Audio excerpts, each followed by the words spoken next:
All right, let's just jump right in.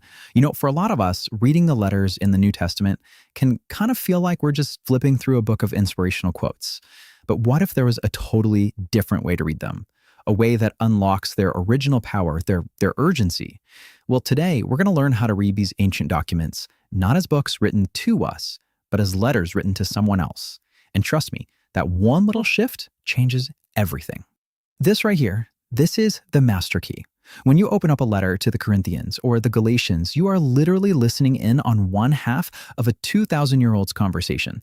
You're reading someone else's mail that was never addressed to you, but was saved because it held something absolutely vital. And that's our challenge, right? But it's also where the adventure begins. We have the apostles' answers. We have all their instructions and arguments. But to really get what they're saying, we have to become detectives. We've got to piece together the clues and reconstruct the original situation to figure out the question that made them write the letter in the first place. So our first job as detectives is to wrap our heads around this mystery of the missing context. I mean, why were these letters even written? What was actually happening on the ground in places like Corinth or Rome or Galatia that made these letters so incredibly necessary? Okay, here's a crucial word for us: occasional. Nearly all the New Testament letters are occasional documents. Now, what does that mean? It means they weren't written by some theologian in a quiet study planning out a book series. No way. They were written on the fly in response to very specific occasions. We're talking urgent problems, confusing questions, and sometimes full-blown crises happening in a real church with real people. And this contrast is just so important. Think of it like this. A systematic theology book might ask a big, broad question like, what is true about God? But an occasional letter is asking something way more specific, like, what on earth are we supposed to do about this problem right now? The Apostle Paul wasn't trying to write a textbook. He was trying to put out a fire. So what kind of fires was he putting out? Well, all sorts of things. Maybe a church sent him a scroll with a list of questions they were arguing about. Or, more often, he got word that false teachers were in town spreading a totally distorted version of the gospel. Sometimes it was serious moral problems, or just deep, painful conflicts that needed a pastor's touch. Every single letter is a direct response to a real-world mess. Okay, so if we've got to reconstruct the situation, how in the world do we do it? What tools do we even have? Well, the good news is the letters themselves are packed with clues, as long as you know where to look. So let's open up our detective's toolkit. What's cool is that a typical letter from Paul follows a pretty predictable pattern, and each part gives us different clues. The greeting at the very beginning tells us who he is and what kind of authority he's writing with. Then there's the Thanksgiving section. This is where he thanks God for the church, and it often drops huge hints about the main theme or the big problem. The body of the letter is where he tackles the issues head on, and the exhortation at the end tells us, okay, here's how your behavior needs to change because of all this. A fantastic example of this is the letter to the Galatians. Paul is so freaked out by the crisis happening there that he completely skips his normal Thanksgiving part. He goes straight from the greeting to, I am astonished that you are so quickly deserting him. Whoa! That missing piece is a massive clue. It's like getting a text from your best friend that just says, call me now.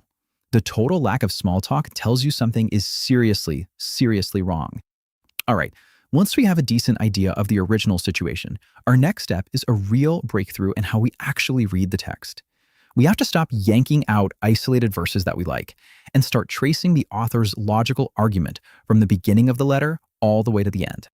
I mean, let's be honest, we've all done what you could call fortune cookie reading. You open up the Bible, find a single verse that sounds nice and encouraging, and kind of stick it on your day. And hey, that can be nice, but it's not how these letters were meant to be understood. They are carefully built arguments, and we have to follow the author's train of thought to get the real payoff. So what's the secret? It's looking for the logical connectors. These are like the author's little signposts. Words like therefore, so, for, and because are absolute gold. Whenever you see a word like therefore, you have to stop and ask yourself, what is this there for? It's the hinge that connects what he just said to what he's about to say.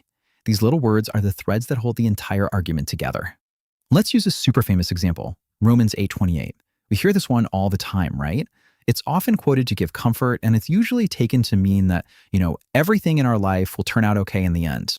But hang on, look at the massive argument Paul has been building for 8 chapters about sin and grace and life in this spirit. This verse isn't some standalone promise that you'll have a happy, comfortable life.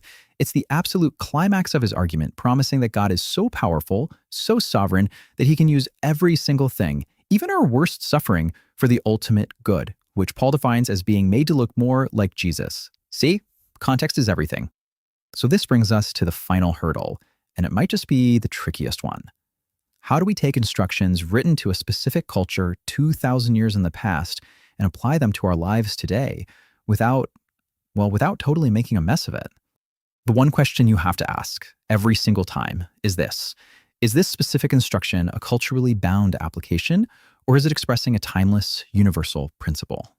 That question right there is the bridge that connects their ancient world to our world today. Let's take Paul's instructions about head coverings in 1 Corinthians 11. It's a classic example. Okay, so the specific cultural application was for women in the first century city of Corinth to wear a head covering during worship. But what's the universal principle underneath that? Well, it's about honoring God-given order and showing reverence in worship. Our job is to grab hold of that timeless principle and then ask, how do we live that out faithfully in our own culture today? So let's pull all these threads together. Let's create a new reading plan. A simple checklist you can use every single time you open up one of these amazing letters. Here it is. Just ask these 5 simple questions. 1. Who wrote this letter? 2. To whom was it written? 3. Why was it written? What was the big problem, the occasion? 4. What is the author's main argument from start to finish? And finally, 5. Is this specific command a cultural thing or a universal principle for all time? I'm telling you, this little checklist will completely transform how you read. And here it is, maybe the single most powerful tip I can give you. Try to read entire letters in one sitting. Seriously, pick a short one to start, like Galatians or Philemon. It might take you, 15, 20 minutes?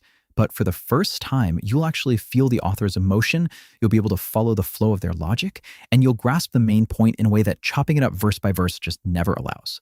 So the next time you open the New Testament, don't just see a book, see a collection of case files.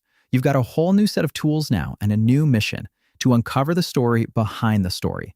So the only question left is, now that you're a detective, which case are you going to investigate first?